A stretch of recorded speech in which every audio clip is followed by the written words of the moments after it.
Sir, আপনাকে আমি ছোট ভাইয়ের মতো ভালোবাসি।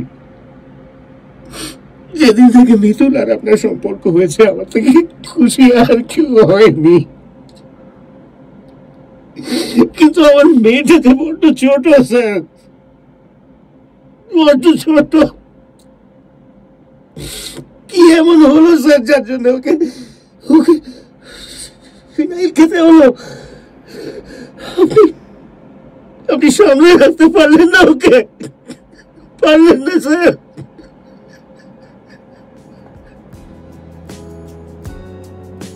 এটা পারফেক্ট টেকের পর সুমিত সমাদ্দারের এত বছরের অভিনয়ের পর কিরকম অনুভূতি হয়? প্রত্যেকটা শট যখন শুরু হয় বা প্রত্যেকটা টেক যখন শুরু হয় তখন মনে হয় আবার জন্ম নিলাম। তো এবার জার্নি শুরু করছি বলে মনে হয়। তো এটাও তাই ছিল, ব্রিফটা নিয়েছিলাম, পরিষ্কার একটা সুন্দর ব্রিফ মিট দিল, আর আমাকে বললো যে এইটুকু জায়গা, এই ছোট্ট একটা জায়গা আছে, সেটার মধ্যে সমস্ত অনুভূতি সেটা যেন বেরিয়ে আসে। এত সুন্দর ব্রিফের পরে যতটুকু আমার পক্ষে সম্ভব সেটাই করা। আর মনে হয় এইভাবেই জার্নি চলতে থাকুক আর কি, তাহলে প্রত্যেকটা মুহূর্তে প্রত্যেকটা টেকের পরে আবার শেখা যাবে।